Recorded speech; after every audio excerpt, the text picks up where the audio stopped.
Physics by PKG চ্যানেলের পক্ষ থেকে সকল ছাত্রছাত্রীকে ধন্যবাদ জানাচ্ছি। এটা হলো পয়েন্টিং ভেক্টর কি, এর রাশিমালা, একক, মাত্রা নির্ণয় করব, তড়িৎচুম্বকীয় তরঙ্গের তীব্রতা জানব এবং রাশিমালা নির্ণয় করব। প্রথম মনে রাখতে হবে যে এটা ধরে নিই একটা একক ক্ষেত্রফল, এর মধ্য দিয়ে তড়িৎচুম্বকীয় তরঙ্গ যাচ্ছে একক সময়, তাহলে সেটাকেই আমরা কি বলবো, পয়েন্টিং ভেক্টর বলবো। অর্থাৎ একক ক্ষেত্রফলের মধ্য দিয়ে একক সময়ে যে পরিমাণ শক্তি প্রবাহিত হবে তাকে আমরা কি বলবো, পয়েন্টিং ভেক্টর বলবো। যেহেতু এটা ভেক্টর সংজ্ঞায় আছে, তাই আমরা এটাকে সূচিত করব একটা এস দ্বারা, এস ভেক্টর দ্বারা। তাহলে আমরা সংজ্ঞাটা চলে আসছি। একক ক্ষেত্রের মধ্য দিয়ে তড়িৎচুম্বকীয় তরঙ্গের শক্তি পরিবহনের হার যে ভেক্টর রাশি দ্বারা সূচিত করা হয় তাকে পয়েন্টিং ভেক্টর বলি। তাহলে পয়েন্টিং ভেক্টরকে আমরা কি বলবো, একটা ভেক্টর রাশি, সেটাকে এস দ্বারা সূচিত করা হয়। সমীকরণটা কেমন হবে দেখা যাক। তড়িৎ ক্ষেত্র ভেক্টরকে ই, চৌম্বক ক্ষেত্র ভেক্টরকে বি দ্বারা সূচিত করলে পয়েন্টিং ভেক্টর আমরা কি বলবো, এস ভেক্টর বলবো। তাহলে আমরা কি বলবো, এস ভেক্টর সমান 1/1 μ0 into E vector cross B vector. তাহলে এস ভেক্টর সমান 1/μ0 E vector cross B vector. আমরা জানি বি ভেক্টর সমান μ0 এইচ ভেক্টর। তাহলে এখান থেকে এইচ ভেক্টরের মান পেয়ে গেলাম।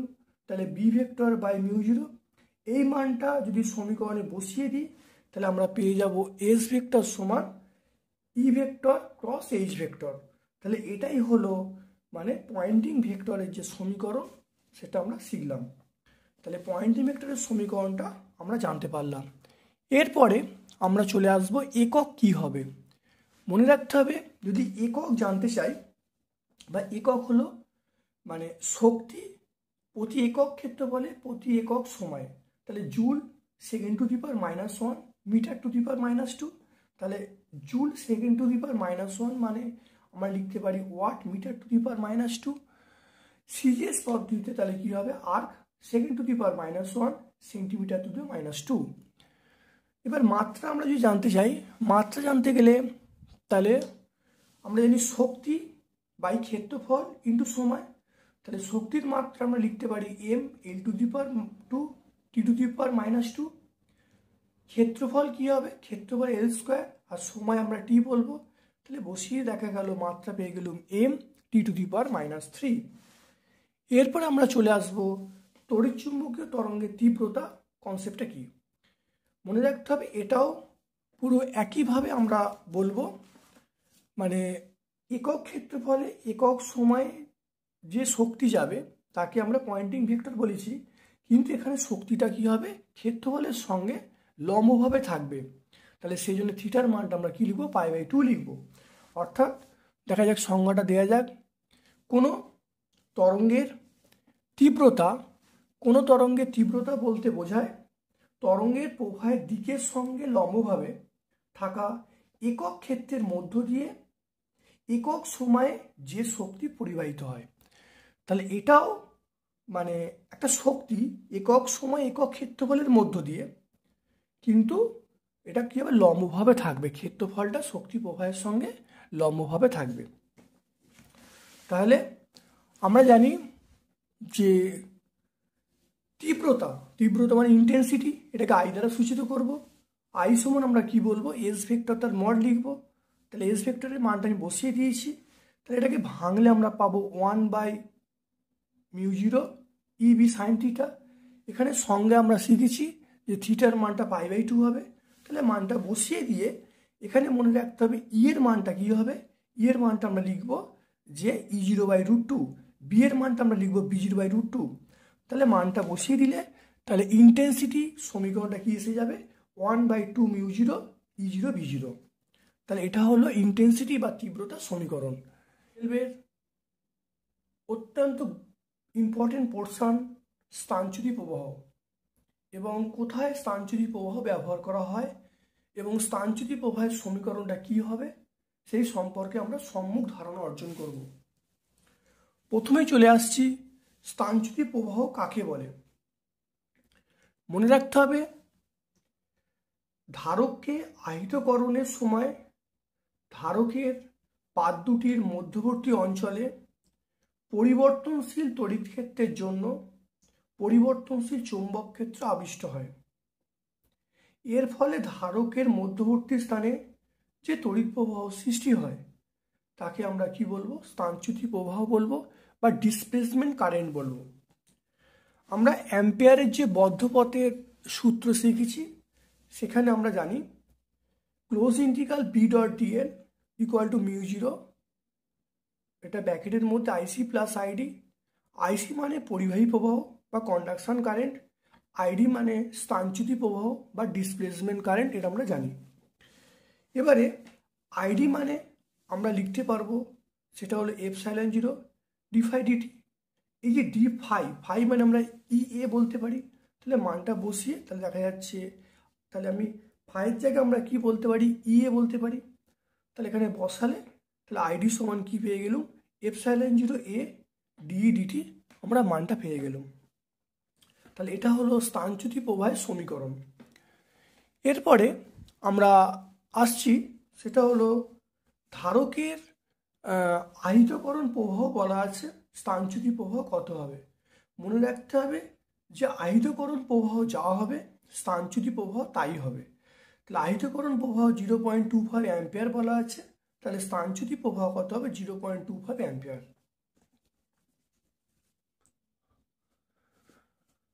স্থানচ্যুতি প্রবাহের প্রয়োজনীয়তা মানে কোথায় স্থানচ্যুতি প্রবাহ আমরা ব্যবহার করতে পারি বা স্থানচ্যুতি প্রবাহের যে প্রয়োজনীয়তা সম্পর্কে আমরা জানব। পরিবর্তনশীল চৌম্বক ক্ষেত্র ও তড়িৎ ক্ষেত্র সম্পর্কে ধারণা দেয় স্থানচ্যুতি প্রবাহ। মানে তড়িৎ ক্ষেত্র এবং চৌম্বক ক্ষেত্র সম্পর্কে ধারণা স্থানচ্যুতি প্রবাহ দেয়। এই প্রবাহ এই পরিবর্তনশীল চৌম্বক ক্ষেত্র এবং তড়িৎ ক্ষেত্রের মধ্যে সংযোগ স্থাপন করে। তাহলে স্থানচ্যুতি প্রবাহ আমাদের চৌম্বক ক্ষেত্র এবং তড়িৎ ক্ষেত্রে ধারণা দেয় এবং এদের মধ্যে সম্পর্ক স্থাপন করে স্থানচ্যুতি প্রবাহ বা ডিসপ্লেসমেন্ট কারেন্ট। এরপরে আমাদের একটা নিউমেরিক্যাল আছে, সেটা এরকম, একটি সমান্তরাল পাতধারকের পাত দুটির মধ্যবর্তী স্থানে দূরত্ব বলা আছে 3 সেন্টিমিটার। এটিকে যখন আহিত করা হয় চুম্বক ক্ষেত্রের প্রাবল্য কত বলা আছে 10⁻10 volt metre to the power -1 second to the power -1 হারে পরিবর্তিত হচ্ছে। সরণ প্রবাহ কত বার করতে বলছে, ক্ষেত্রফলটা বলা আছে, পাতের ক্ষেত্রফল বলা আছে। তাহলে আমরা শিখলাম যে আইডি সমান epsilon zero A D DT.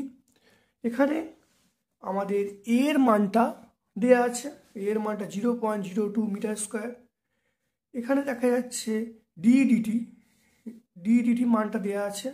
Epsilon জিরোর মান আমরা জানি 8.854 × 10⁻12 ফ্যারাড পার মিটার।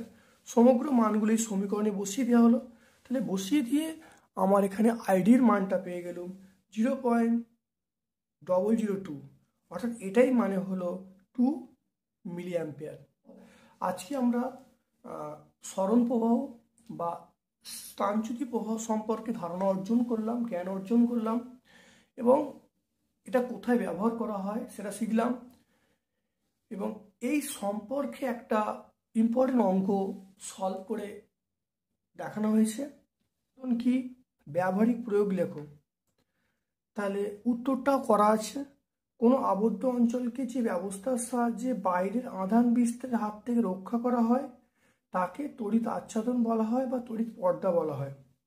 আচ্ছা, কোথায় ব্যবহার করা হয় মনে রাখতে হবে, এটা রেডিও সেট, সিআরও বলে ক্যাথোড রে অসিলোস্কোপ বা ক্যাথোড রে টিউব, এটা আমরা ব্যবহার করতে পারি, বা টেলিভিশন টিউব ইত্যাদিতে আমরা ব্যবহার করি।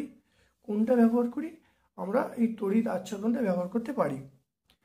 2 নম্বর যে পয়েন্টটা আছে বা 2 নম্বর যে কোশ্চেনটা যেটা আসছে সেটা হলো আধানের তলমাত্রিক ঘনত্ব কাকে বলে, এটি কোন কোন বিষয়ের উপর নির্ভর করে। মনে রাখতে হবে যে পরিবাহীর পৃষ্ঠে কোনো বিন্দু চারিদিকে একক ক্ষেত্রফলে যে পরিমাণ আধান থাকে তাকে আধানের তলমাত্রিক ঘনত্ব বলে। যদি তলের ক্ষেত্রফল এ এবং আধান কিউ হয় তাহলে আমরা লিখতে পারি সিগমা সমান কি লিখব, কিউ বাই এ। সিগমা হলো আধানের তলমাত্রিক ঘনত্ব। এসআই পদ্ধতিতে আমরা একক কি বলবো, coulomb per metre square. SI পদ্ধতিতে আমরা এককটা বলবো কার, আধানের তলমাত্রিক ঘনত্বের।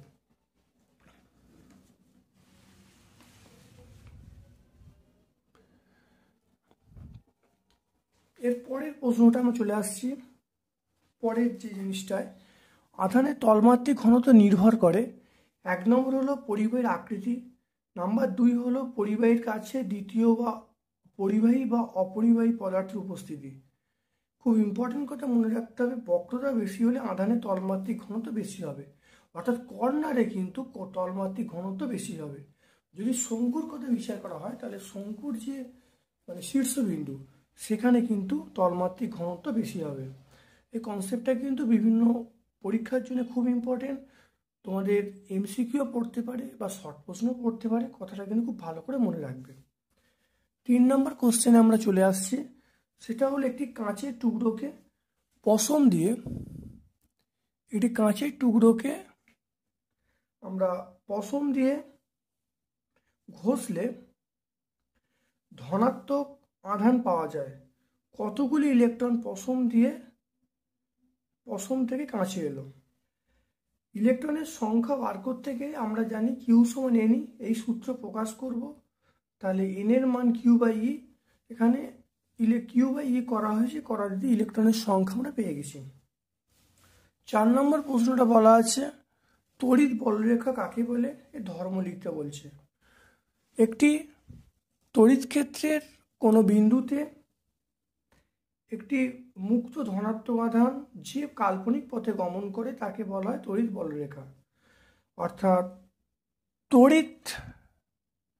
তড়িৎ বলরেখার যে ধর্মগুলো আছে, 1 নম্বর ধর্ম হলো তড়িৎ বলরেখা সবসময় ধনাত্মক আধান থেকে ঋণাত্মক হয়, ঋণাত্মক আধানে শেষ হয়। এটা মনে রাখবি। তড়িৎ বলরেখাগুলি বদ্ধ নয়, এটা মুক্ত রেখা। আর নাম্বার 3, দুটি তড়িৎ বলরেখা পরস্পরকে ছেদ করে না, কারণ ছেদ করলে দুটি স্পর্শক আঁকা সম্ভব, অর্থাৎ দুটো লব্ধি নির্দেশ করে, যেটা বাস্তবে সম্ভব নয়। নাম্বার ডি, সেটা হলো যে তড়িৎ বলরেখা সর্বদা আহিত পরিবাহীর পৃষ্ঠে লম্বভাবে স্পর্শ করে, অর্থাৎ কোনো বলরেখা একই পরিবাহীতে শুরু বা শেষ হয় না। সুতরাং ফাঁপা পরিবাহীর অভ্যন্তরে কোনো তড়িৎ বলরেখার অস্তিত্ব নেই। খুব ইম্পর্টেন্ট পয়েন্ট, অভ্যন্তরে ফাঁপা পরিবাহীর অভ্যন্তরে তড়িৎ বলরেখার অস্তিত্ব নেই। 5 নম্বর প্রশ্ন হলো যে তড়িৎ কুলম্বের উপপাদ্য বিবৃত করো এবং প্রমাণ করো। অর্থাৎ কোনো তড়িদায়িত পরিবাহীর নিকটস্থ কোনো বিন্দুতে তড়িৎ ক্ষেত্র পাবলের মান ওই বিন্দুর নিকটবর্তী অংশে পরিবাহীর আধানের তলমাত্রিক ঘনত্বের 1/ε0 গুণ। এটাকে আমি বলতে পারি 1/ε গুণ হবে। প্রমাণটা কিভাবে আসছে? প্রমাণটা করতে গেলে ধরি গোলকের কেন্দ্র থেকে পি বিন্দু দূরত্ব আর, এখানে আমরা গোলক একটা এঁকেছি, এখান থেকে গোলকের কেন্দ্র থেকে পি বিন্দু দূরত্ব আর ধরে নিচ্ছি।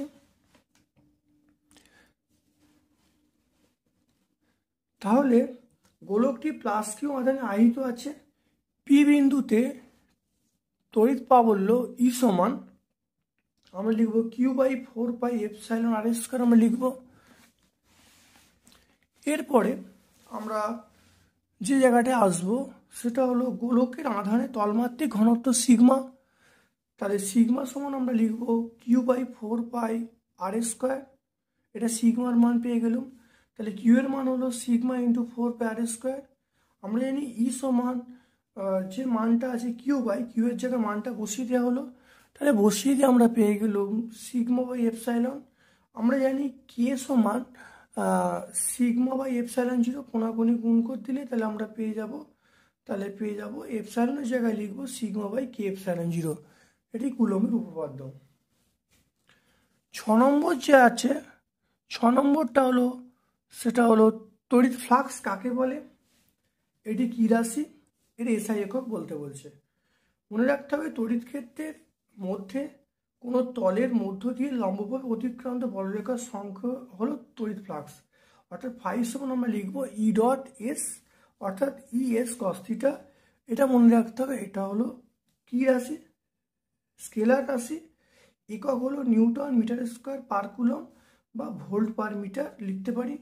আর মাত্রা আমরা মনে রাখতে হবে, মাত্রা হলো M L to the power 3 T to the power -3 I to the power -1। এটা হলো তড়িৎ ফ্লাক্সের মাত্রা। 7 নম্বর যে সূত্রটা আছে, 7 নম্বর, সেটা হলো তড়িৎ ফ্লাক্স ঘনত্ব কাকে বলে, এর এসআই একক লেখো। তড়িৎ ক্ষেত্রে অবস্থিত কোনো তলের লম্বভাবে তড়িৎ ক্ষেত্র পাবলের উপাংশকে তড়িৎ ফ্লাক্স ঘনত্ব বলে। এটা মনে রাখতে ভেক্টর রাশি হবে। এর এসআই একক হলো নিউটন পার কুলম বা Newton C two the power -1 লিখতে পারি। পরের প্রশ্নটা পরীক্ষার জন্য অত্যন্ত ইম্পর্টেন্ট। তড়িদায়িত একটি অসীম দৈর্ঘ্যের তার থেকে আর দূরত্বের ক্ষেত্রপ্রাবল্য নির্ণয় করতে বলছে, বা বলতে এই কোশ্চেনটা অন্যভাবে পড়তে পারে। গাউসের উপপাদ্য প্রয়োগ করে এটি সুষমভাবে আহিত ঋজু পরিবাহিতার নিকটবর্তী কোনো বিন্দুতে তড়িৎ প্রাবল্যের মান অভিমুখ পার করতে বলছে। ছবিটা আঁকা হয়েছে, এখানে পরিষ্কার দেখা যাচ্ছে এবি সুষমভাবে আহিত একটা তার আছে। তারের অর্থাৎ তার থেকে আর দূরত্বে পি বিন্দু আছে, অর্থাৎ আর ব্যাসার্ধ এবং এল দৈর্ঘ্যটি চোঙাকৃতি বদ্ধ তল কল্পনা করা হলো। এই তলটা হলো আর ব্যাসার্ধ এবং এল দৈর্ঘ্যের একটা চোঙ কল্পনা করা হয়েছে। এবং এর মনে রাখতে হবে চোঙটির প্রান্তীয় সমতল দুটির জন্য তড়িৎ ফ্লাক্স শূন্য হবে, মানে প্রান্তের জন্য তড়িৎ ফ্লাক্স শূন্য হবে। এবারে গাউসের উপপাদ্য অনুসারে লিখতে পারি close integral E dot DS, এটা হলো ল্যামডা এল বাই এপসাইলন, কারণ কিউ সমান আমরা লিখতে পারি ল্যামডা এল। আর এখানে ল্যামডার পরিচয় হলো একক দৈর্ঘ্য আধান, তাহলে এল দৈর্ঘ্য আধান হবে, এটা হলো ল্যামডা এল হবে। তাহলে এখানে করা হলো, তাহলে এখান থেকে আমরা দেখতে পাচ্ছি, তাহলে এটাকে ভাঙলে ই ডট ডিএসটাকে ভাঙলে ই ডিএস কস থিটা। মনে রাখতে হবে ই এবং ডিএস এর মধ্যবর্তী কোণ থিটা সমান কত হবে, সেটা হলো অবশ্যই 0 ডিগ্রি হবে। তাহলে তাই যদি হয় তাহলে আমরা লিখতে পারি ই ক্লোজ ইন্টিগ্রাল ডিএস, এটা ল্যামডা এল বাই এপসাইলন 0, এটা হলো 2 পাই আর এল লিখবো। তাহলে ই এর মান আমরা পেয়ে যাব 1/4 পাই এপসাইলন 0 2 ল্যামডা বাই আর লিখবো, এটা লিখতে পারি। তাহলে অভিমুখটা কী হবে, অভিমুখটা আমরা লিখতে পারি তড়িৎ ক্ষেত্রে পাবো অভিমুখ, সেটা হবে যদি ধনাত্মক আধান নেওয়া হয় তাহলে ব্যাসার্ধ বরাবর বহির্মুখী হবে, মানে যদি ধনাত্মক আধান আহিত করা হয় তাহলে ব্যাসার্ধ বরাবর বহির্মুখী হবে। এরপরে আমরা চলে আসছি নাম্বার 9টা। স্থির তড়িতের ক্ষেত্রে গাউসের সূত্র ব্যবহার করে একটি তড়িতায়িত পাতলা গোলীয় খোলকের ভিতরে তড়িৎ প্রাবল্য কত হবে। এটা আমরা টেক্সট বই দেখতে পারি বা আমার ভিডিও দেওয়া আছে, সেটা লিঙ্কটা তোমরা দেখতে পারো। 10এরটা বলা আছে তড়িৎ ক্ষেত্রের এর মান বলা আছে, ওয়াই জেড বরাবর একটা ক্ষেত্র কল্পনা করা হয়েছে, আমরা ফ্লাক্স বলেছে। ওয়াই জেড মানে আমরা আই ক্যাপ লিখতে পারি, অর্থাৎ ফাই সমান ই ডট ডিএস করা হয়েছে, ই ডট ডিএস করে আমরা উত্তরটা পেয়ে গেছি। তারপরেরটা আমরা প্রমাণ করতে বলেছি, প্রমাণ করো ই সমান মাইনাস ডিভিডিএক্স, এটা হলো অসম তড়িৎ ক্ষেত্রের জন্য। আর সুষম তড়িৎ ক্ষেত্রের জন্য আমরা জানি ই সমান মাইনাস ভি বাই ডি, এটা আমরা লিখতে পারি। এটা আমরা এই দুটোই প্রমাণ আমাদের কিন্তু করতে হবে। এটা আমাদের ভিডিও দেয়া আছে, অবশ্যই লিঙ্কটা দেয়া থাকবে, তোমরা ভালো করে ভিডিওটা দেখে নেবে। আজকে আমরা ক্লাস 12-এর 2024-এর পরীক্ষা দেবে তাদের ইম্পর্টেন্ট গুরুত্বপূর্ণ প্রশ্ন নিয়ে আলোচনা করা হচ্ছে। অবশ্যই এটা ইউনিট 1-এর প্রশ্ন, ভালো করে ভিডিওটা দেখবে, ভালো করে প্র্যাকটিস করবে, আশা করি এখান থেকে তোমরা অনেকটাই কমন পাবে। বায়ুর মধ্যে 1 সেন্টিমিটার ব্যাসার্ধ বিশিষ্ট কোনো ধাতব গোলক কি 1 কুলম্ব আধান ধরে রাখতে পারবে? আমরা জানি এখানে 1 সেন্টিমিটার বলা আছে, তাহলে 1/100 মিটার বলবো। ভি সমান Q/4πε0r, মানটা বসিয়ে দেওয়া হয়েছে, বসিয়ে থাকা ভি এর মান 9 × 11 হয়ে গেল ভোল্ট, মানে কোনো গোলক ধরে রাখতে পারে না, তাহলে আধান ক্ষরণ হবে। অর্থাৎ এই বিভবের মান বায়ু আয়নন বিভব অপেক্ষা অনেক বেশি হওয়ায় আধান খরিত হবে, তাই গোলকটি 1 কুলম্ব আধান ধরে রাখতে সক্ষম নয়। পরেরটা খুব ইম্পর্টেন্ট প্রশ্ন, সেটা হলো যে সুষমভাবে আহিত ফাঁপা গোলীয় পরিবাহীর জন্য তড়িৎ ক্ষেত্র পাবলো কেন্দ্র থেকে দূরত্বের সঙ্গে কীভাবে পরিবর্তিত হয়। মনে রাখতে হবে ওয়াই অক্ষ বরাবর ই আর এক্স অক্ষ বরাবর আর স্থাপন করলে যে লেখচিত্র পাওয়া যায়, লেখচিত্রটা এরকম হবে। এইটা নির্দেশ করছে, অর্থাৎ গোলকের মানে পৃষ্ঠের নির্দেশ করছে, আর এটা হলো মানে তার দূরত্বের সঙ্গে কীভাবে পরিবর্তন হয় সেটা নির্দেশ করছে। একইভাবে প্রশ্নটা আছে বিভবের সঙ্গে কিভাবে চেঞ্জ হচ্ছে। দুটো প্রশ্ন অত্যন্ত ইম্পর্টেন্ট। এটা ওয়াই অক্ষ বরাবর ভি আর ওয়াই অক্ষ বরাবর ভি এবং এক্স অক্ষ আর স্থাপন করলে তাহলে আমরা একটা নির্দিষ্ট লেখচিত্র পাচ্ছি। অর্থাৎ এই পোর্শনটা নির্দেশ করছে অর্থাৎ ওই ফাঁপা গোলকের উপরস্থ বিন্দু, আর এটা হলো মানে কেন্দ্র থেকে যে চেঞ্জ হচ্ছে, মানে কেন্দ্র থেকে যে চেঞ্জটা আমরা দেখতে পাচ্ছি। এর পরেরটা হলো তড়িৎ ক্ষেত্র সমবিভব তলের ওপর লম্ব হয়, প্রমাণ করো। এই একটা প্রশ্ন আছে, অথবা বলছে দেখাও যে তড়িৎ ক্ষেত্র অভিমুখ সমবিভব তলের ওপর পরস্পর লম্ব হয়। এই দুটো প্রমাণই মানে এই দুটো প্রমাণ বলতে একটাই প্রমাণ, কিন্তু প্রশ্ন দুভাবে পড়তে পারে। এই দুটোই কিন্তু আমাদের ভিডিওতে দেওয়া আছে, অবশ্যই লিঙ্কে তোমরা ভালো করে দেখে নেবে, খুব ইম্পর্টেন্ট। তারপর একটা সমবিভব তলের ওপর এক বিন্দু থেকে অপর বিন্দুতে ধনাত্মক আধানকে নিয়ে গেলে কোনো কাজ করতে হয় না, এই প্রমাণটাও দেওয়া আছে। যে প্রমাণগুলো দেওয়া আছে তোমরা অবশ্যই ভিডিওতে ভালো করে দেখে নেবে। তারপরেরটা কোনো আধানের জন্য আর দূরত্বে তড়িৎ বিভবের যে সমীকরণ বা রাশিমালা, এটা আমরা নির্ণয় করা আছে, খুব ইম্পর্টেন্ট প্রশ্ন। অবশ্যই এটা লিঙ্কটা তোমাদের দেওয়া থাকবে, তোমরা অবশ্যই ভালো করে দেখে নিয়ে প্র্যাকটিস করবে।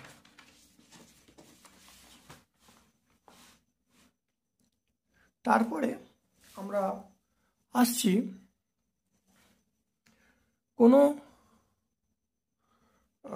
কোনো সুষম তড়িৎ ক্ষেত্রে একটি তড়িৎ দ্বিমেরুকে স্থাপন করা হলে তার উপর ক্রিয়াশীল টর্কের রাশিমালা বা প্রমাণ করো টাউ সমান পি ক্রস সি, খুব ইম্পর্টেন্ট প্রমাণ, অবশ্যই দেখে নেবে। কোনো সুষম তড়িৎ ক্ষেত্রে একটি তড়িৎ দ্বিমেরুকে স্থাপন করা হলে তার স্থিতিশক্তির রাশিমালা কী হবে বা প্রমাণ করো ইউ সমান -p.E, এটাও খুব ভালো করে আছে, ভালো করে প্র্যাকটিস করবে, অত্যন্ত ইম্পর্টেন্ট প্রমাণ এটা। তারপর একটা অঙ্ক আছে বা একটা নিউমেরিক্যাল আছে, কোনো বিন্দু এক্স ওয়াই জেডে তড়িৎ বিভব বলা আছে, আমাকে বলেছে ওই বিন্দুতে ই এর মান কত হবে। আমার ভি এর মান এখানে দেওয়া আছে, তাহলে আমি এখান থেকে ডিভি ডিএক্স করেছি, ডিভি ডিওয়াই করেছি, ডিভি ডিজেড করেছি। এখানে করার পরে আমরা কি করেছি, ই সমান আমরা কি লিখবো, ই সমান I cap EX plus G cap UI plus K cap EZ, সব মানগুলো বসিয়ে দেওয়া হয়েছে, বসিয়ে দিয়ে আমরা ই এর মান পেয়ে গেছি, ই ভেক্টরের মানটা পেয়ে গেছি, মান এবং দিক অবশ্যই। পরের প্রশ্ন আমরা আছে, সেটা হলো যে মেরুবর্তী পদার্থ এবং অমেরুবর্তী পদার্থ কাকে বলে, উদাহরণ দাও। যে কোনো টেক্সট বই তোমরা ফলো করলে সংজ্ঞাগুলো পেয়ে যাবে। পরাবিদ্যুৎ কি, এটা উদাহরণ দাও, এগুলোও পেয়ে যাবে। আচ্ছা, খুব ইম্পর্টেন্ট প্রশ্ন হলো যে পরাবিদ্যুতের মেরুবর্তিতা বা মেরুকরণ, অর্থাৎ এটা খুব ইম্পর্টেন্ট জিনিস, পরীক্ষায় পড়েছিল, এবার পরীক্ষার জন্য খুব ইম্পর্টেন্ট। কোনো পরাবিদ্যুৎকে বাহ্যিক তড়িৎ ক্ষেত্রে স্থাপন করা হলে তার মধ্যে তড়িৎ ক্ষেত্রের প্রভাবে তড়িৎ ক্ষেত্রের অভিমুখে তড়িৎ দ্বিমেরুগুলি সজ্জিত হয় এবং লব্ধি দ্বিমেরু ভ্রামক তৈরি হয়। বাহ্যিক তড়িৎ ক্ষেত্রের প্রভাবে তড়িৎ ক্ষেত্র বরাবর তড়িৎ দ্বিমেরুগুলি সজ্জিত হওয়ার ঘটনাকে আমরা কি বলবো, তড়িৎ মেরুবর্তিতা বলবো। মনে রাখতে হবে যে তড়িৎ মেরুবর্তিতার কারণে পদার্থের প্রতি একক আয়তনে তড়িৎ দ্বিমেরু ভ্রামক সৃষ্টি হয়, একেই আমরা বলবো তড়িৎ মেরুবর্তিতা বলবো। তাহলে তড়িৎ মেরুবর্তিতার সংজ্ঞাটা হয়ে গেল। আচ্ছা, তাহলে তড়িৎ মেরুবর্তিতা হলো বাহ্যিক তড়িৎ ক্ষেত্রের প্রভাবে তড়িৎ ক্ষেত্রে বরাবর তড়িৎ দ্বিমেরুগুলি সজ্জিত আর ঘটনাকে কি বলবো, তড়িৎ মেরুবর্তিতা বলবো। আর তড়িৎ মেরুবর্তিতার কারণে পদার্থের প্রতি একক আয়তনে তড়িৎ দ্বিমেরু ভ্রামক সৃষ্টি হয়, তাকে আমরা বলবো তড়িৎ মেরুবর্তিতা ভেক্টর বলবো। আচ্ছা, প্রমাণ করো কোনো গোলাকার পরিবাহী বায়ুতে ধারকত্বের মানটা তার ব্যাসার্ধের সমান। খুব ইম্পর্টেন্ট প্রশ্ন। তারপরে আছে আপেক্ষিক আবেশিক ধারকত্ব বা এসআইসি বলবো বা পরাবৈদ্যুতিক ধ্রুবক বলবো। তিনটে প্রশ্নের উত্তরে একই হবে, খুব ইম্পর্টেন্ট, তোমরা ভালো করে দেখে নেবে। আচ্ছা, সমান্তরাল, তারপরের প্রশ্ন হলো সমান্তরাল পাঠধারকের ধারকত্ব নির্ণয় করো। তাহলে বা কোশ্চেনটা অন্যভাবে পড়তে পারে, এ ক্ষেত্রফল বিশিষ্ট দুটি সমান্তরাল পাঠধারকের দূরত্ব ডি বলা আছে, তা ধারকত্ব নির্ণয় করতে বলছে। অবশ্যই খুব ইম্পর্টেন্ট প্রমাণ, তোমরা ভিডিও থেকে দেখতে পারো বা যে কোনো টেক্সট বই থেকে তোমরা এটা করে নেবে। পরের প্রশ্ন হলো আহিত পরিবাহীতে সঞ্চিত শক্তি রাশিমালা বা প্রমাণ করে U=12 CV²। অত্যন্ত ইম্পর্টেন্ট প্রশ্ন, 2024 সালের এইচএসের জন্য অত্যন্ত ইম্পর্টেন্ট এই দুটো প্রশ্ন, সমান্তরাল পাঠধারক এবং সঞ্চিত শক্তি রাশিমালাটা। পরেরটা হলো আমরা আসছি, সেটা হলো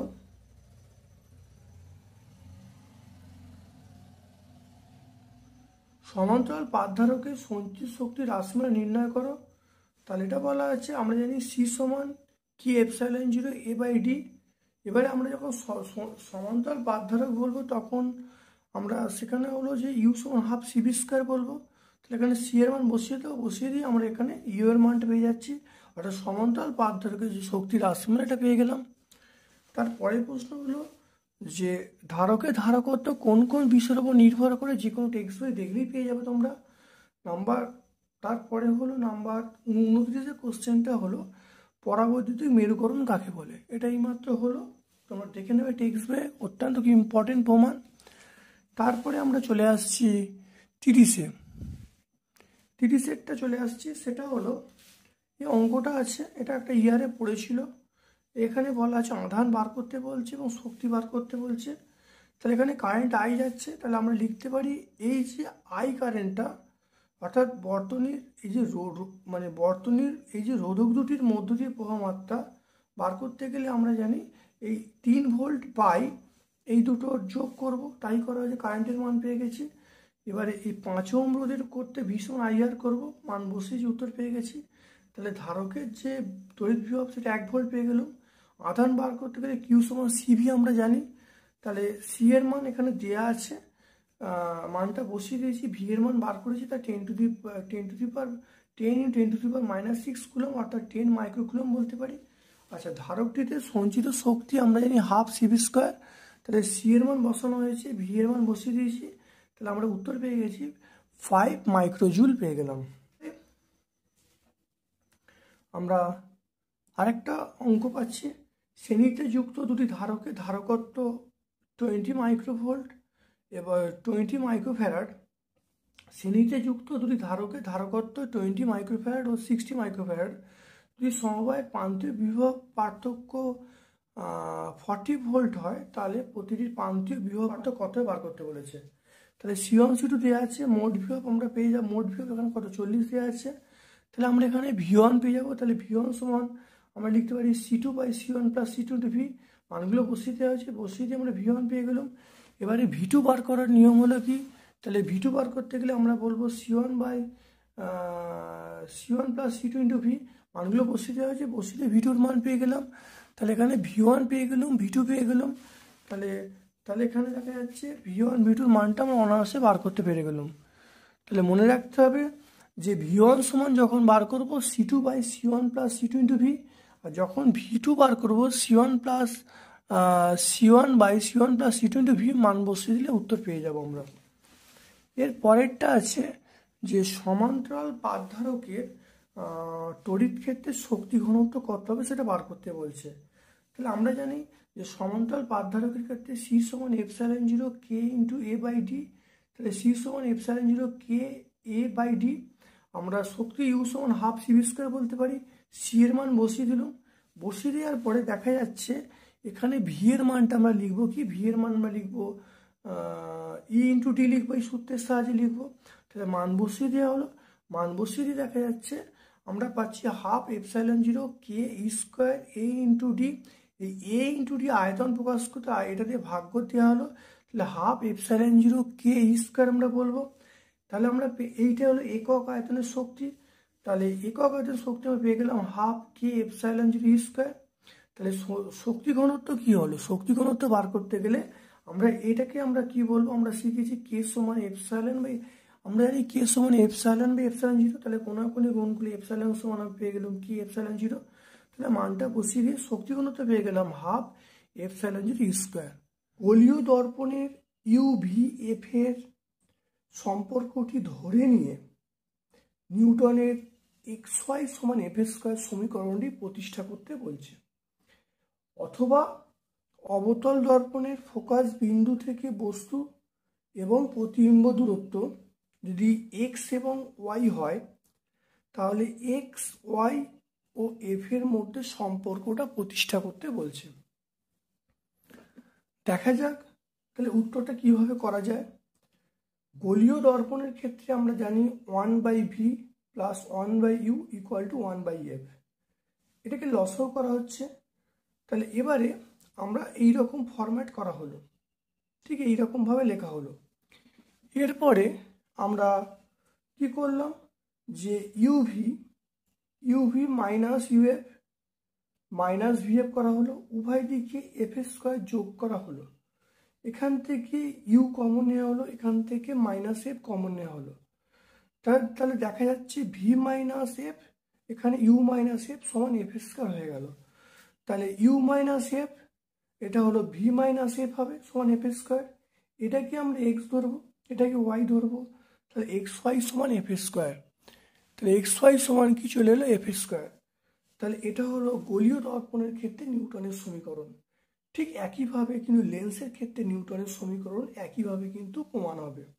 খুব ইম্পর্টেন্ট, নিউটনের সমীকরণ গোলীয় দর্পণ পড়তে পারে বা তোমাদের লেন্সে পড়তে পারে, পুরো একই ফরম্যাট একইভাবে আসবে। আর এই যে এখানে ওয়াই স্থাপন করা হয়, তাহলে লেখচিত্রের প্রকৃতি হবে এটা হলো আয়তকার পরাবৃত্ত। তাহলে দেখতে কেমন, এই যে লেখচিত্রটা দেখতে হবে আয়তকার পরাবৃত্ত।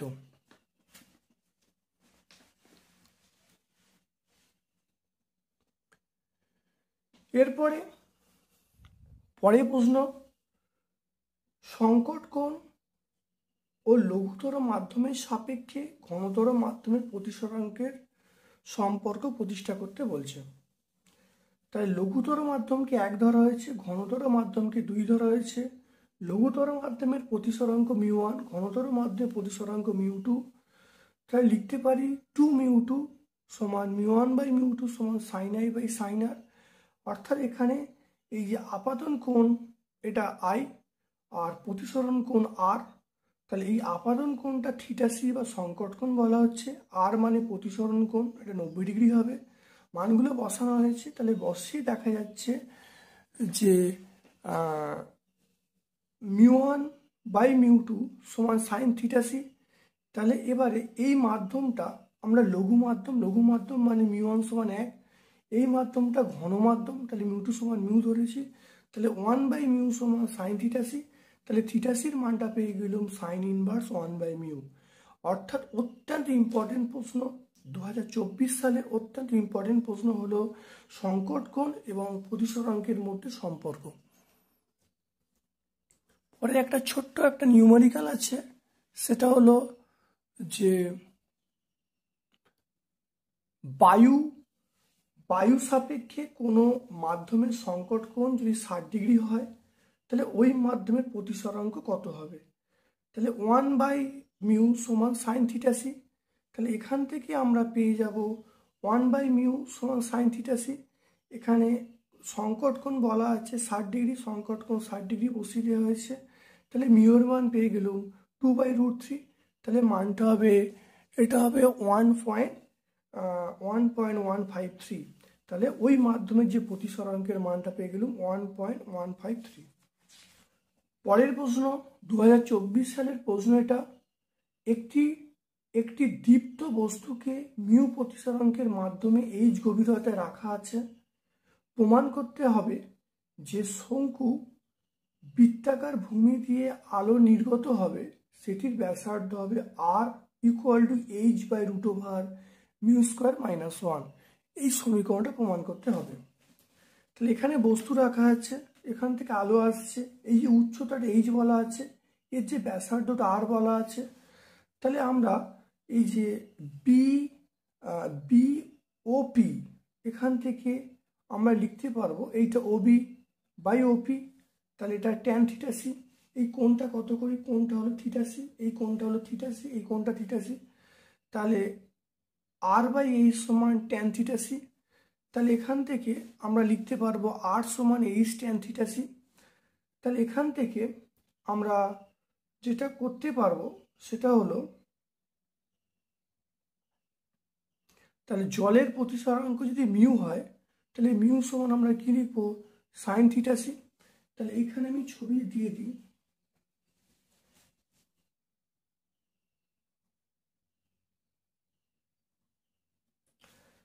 তাহলে এখানে দেখা যাচ্ছে, তাহলে ওবি এইটা লম্ব বাই ভূমি, লম্ব বাই ভূমি মানে ট্যান, ট্যান হবে। তাহলে আর বাই এইচ সমান ট্যান থিটা সি। তাহলে আর সমান এইচ ট্যান থিটা সি। আমরা জানি সাইন থিটা সি সমান ওয়ান বাই মিউ। তাহলে এখান থেকে কস থিটা সির মানটা বার করে নেওয়া হলো। তাহলে বার করে দেখা যাচ্ছে এখানে এই যে সমীকরণ আর সমান এইচ ট্যান থিটা সির জায়গায় মানটা বসিয়ে দেওয়া হয়েছে। তাহলে বসিয়ে দিলে তাহলে আর এর মান কি হবে, আর সমান আমরা লিখতে পারবো H by root over mu square minus one. H by root over mu square minus one, এটা হলো আমার প্রমাণটা চলে এলো। তাহলে আর সমান H by root over mu square minus one. তাহলে এটা হলো এই যে শঙ্কু হবে, শঙ্কুর যে ব্যাসার্ধ তার সমীকরণ এইটা। অনেক সময় এখানে এইচ এর মান দিয়ে দেবে, মিউ এর মান দিয়ে দেবে, আর এর মান চাইবে। অঙ্ক পরীক্ষায় পরে এইচ এর মান এই হাইটটা দিয়ে দেবে, মিউ এর মান পরীক্ষা দিয়ে দেবে, তাহলে আর এর মান চাইবে।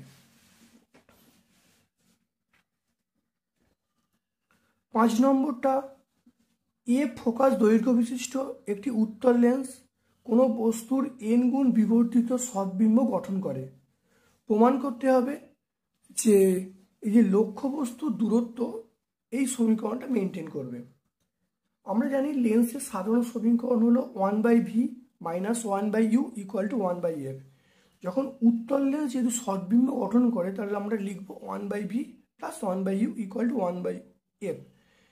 এবারে আমরা লিখতে পারি এখানে এন গুণ বিবর্ধিত সদ্বিম্ব মানে হলো যে এন সমান v/u, মানটা বসিয়ে দেওয়া হয়েছে, সমাধান করা হয়েছে। এখানে দেখা যাচ্ছে ইউ এর মান পেয়ে গেলুম। ব্রুস্টারের সূত্রটি বিবৃত করতে বলছে এবং এর প্রমাণ করতে বলছে। তাহলে ব্রুস্টারের সূত্রটা হলো নির্দিষ্ট মাধ্যমের জন্য সমাবর্তন কোণের ট্যানজেন্টের মান সংখ্যাগতভাবে মাধ্যমের পরম প্রতিসরাঙ্কের সমান। ব্যাখ্যা কি, বায়ু মাধ্যমের সাপেক্ষে মাধ্যমের প্রতিসরাঙ্ক যদি মিউ হয়, সমাবর্তন কোণ যদি আইপি হয়, তাহলে ব্রুস্টারের সূত্র অনুসারে আমরা লিখতে পারবো ট্যান আইপি সমান মিউ। তাহলে ছবি আঁকা হয়েছে, তাহলে এটা হলো সূত্রটা, এটা হলো ব্যাখ্যাটা। প্রমাণটা কিভাবে আসবে, আলো এই মাধ্যম থেকে আসছে, এই মাধ্যম থেকে এসে এই মাধ্যমে যাচ্ছে এবং কিছুটা অংশ এখানে প্রতিষ্ঠিত হয়েছে। তাহলে আমরা সমাবর্তন কোণ আইপি বলছি, প্রতিসরণ কোণ আর বলছি, আর এই যে কোণটা বিওসি, এই যে বিওসি কোণটা 90 ডিগ্রি। তাহলে প্রতিফলনের সূত্রানুসারে আমরা লিখতে পারবো এই কোণটা আইপি হয়, তাহলে এই কোণটা আইপি হবে। তাহলে আমরা লিখেছি, তাহলে এন ও এন ড্যাশ, তাহলে এটা প্লাস এটা প্লাস এটা, তাহলে আমরা লিখছি আইপি মানে এটা আইপি মানে এটা আইপি, তাহলে আইপি প্লাস বিওসি প্লাস আর, তাই লেখা হয়েছে। এখান থেকে দেখা যাচ্ছে এই কোণটা 90 হচ্ছে। তাহলে এখানে এই টোটাল পুরো, তাহলে আমরা লিখতে পারি এখানে কি বলা হচ্ছে, তাহলে এন ও এন ড্যাশ এই কোণটার মান হলো আইপি প্লাস 90 ডিগ্রি প্লাস আর, এখানে ট্রাই করা হয়েছে। আর এই মানটা কত, 180 ডিগ্রি। তাহলে এখান থেকে আমরা আর এর মান পেয়ে গেলাম, আর মানে হলো আমরা লিখতে পারবো 90 ডিগ্রি মাইনাস আইপি। এবারে আমরা mu two by mu one সমান sine IP by sine R, এটা লিখতে পারি। তাহলে এখান থেকে আর এর মান বসিয়ে দেওয়া হলো। আর এর মান যদি বসিয়ে দিই, তাহলে এবারে আমরা প্রথম মাধ্যমটা আমরা কি ধরেছি μ1, মানে এই মাধ্যমটা μ1 মাধ্যম মানে শূন্য মাধ্যম, তাহলে μ1 সমান 1 ধরবো, আর μ2 সমান কি ধরবো, μ2 সমান আমরা ধরবো মিউ ধরবো। তাহলে μ1 সমান 1 ধরা হয়েছে, আর μ2 সমান কি ধরা হয়েছে, μ2 সমান আমরা মিউ ধরেছি। তাহলে এখান থেকে দেখা যাচ্ছে মিউ সমান tan IP। তাহলে এটাই হলো ব্রুস্টারের সূত্রের প্রমাণ। পরীক্ষার প্রশ্ন এটা, ব্রুস্টারের সূত্র বিবৃত করো এবং প্রমাণ করো, 2024 সালের কিন্তু প্রশ্ন। তার পরের প্রশ্নটা হলো প্রতিসরণ কোণ আর এবং সংকট কোণ থিটাসির সাপেক্ষে সমীকরণটা প্রতিষ্ঠা করতে বলছে।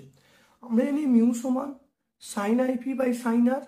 এখানে আইপি মানে হলো 90 ডিগ্রি মাইনাস আর, তাহলে এখানে মিউ এর মান পেয়ে গেলাম কস আর বাই সাইন আর, এটা 1 নম্বর।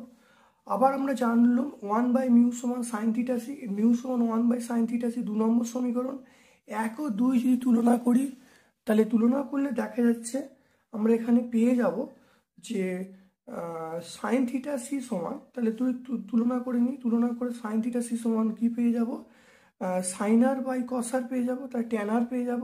তাহলে আর এর মান কি পেয়ে যাব, আর এর মান হলো ট্যান ইনভার্স সাইন থিটাসি, আর এর মান কি পেয়ে যাব, ট্যান ইনভার্স সাইন থিটাসি। খুব ইম্পর্টেন্ট প্রমাণ। কৌণিক বিচ্ছুরণ এবং বিচ্ছুরণ ক্ষমতা কাকে বলে?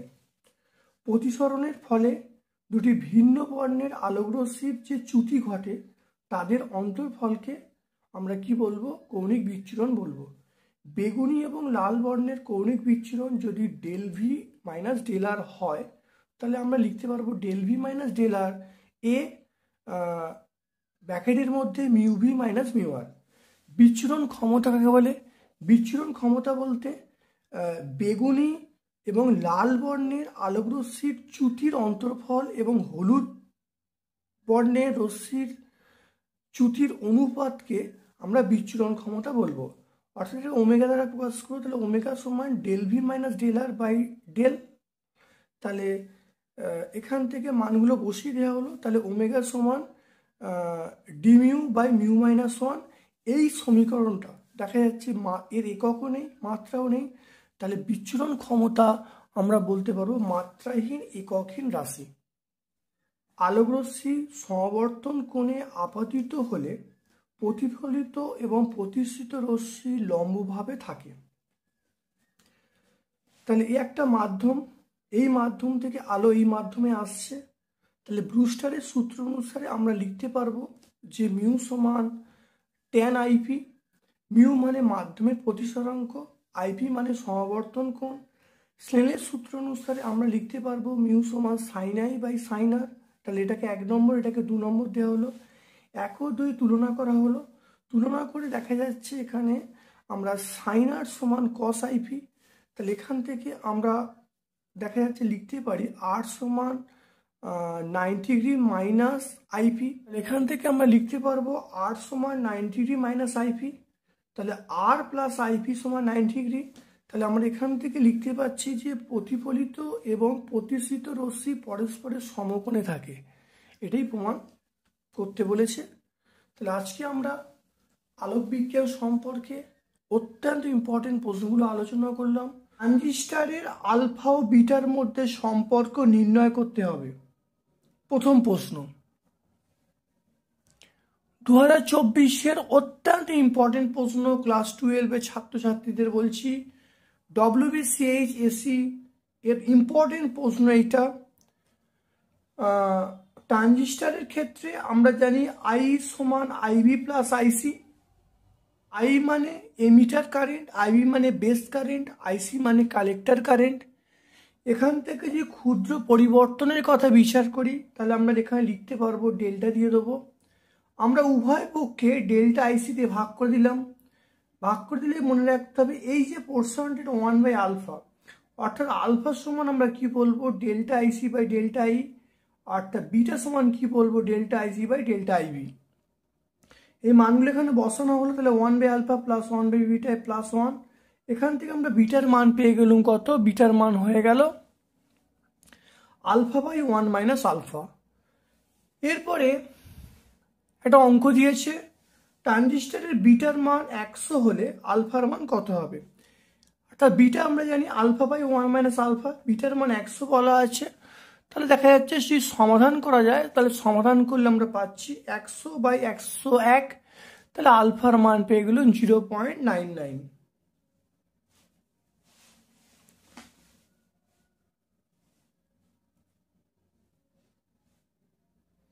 অত্যন্ত ইম্পর্টেন্ট প্রশ্ন। এই প্রশ্নটা 2024-এ পরীক্ষায় হয়তো এসেই গেছে। সি বিন্যাসের একটি এনপিএন ট্রানজিস্টরের আউটপুট বৈশিষ্ট্য লেখো, অঙ্কন করো। উহা থেকে আউটপুট রোধ নির্ণয় করতে বলছে।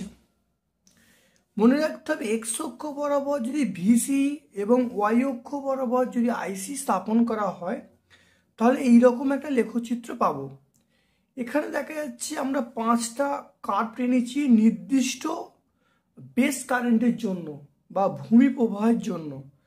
তাহলে এখানে লেখা আছে IB1, এটা IB2, এটা IB3, এটা IB4, এটা IB5।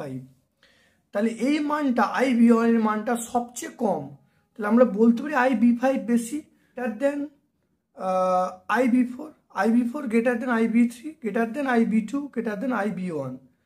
তাহলে এই যে অঞ্চলটা, এই যে অঞ্চলটাকে বলা হয় কাট অফ অঞ্চল। এই যে পোর্শনটাকে আমরা কি বলবো, সম্পৃক্ত অঞ্চল বলবো। আর এই যে পোর্শনটাকে আমরা অ্যাক্টিভ রিজিয়ন বা সক্রিয় অঞ্চল বলবো।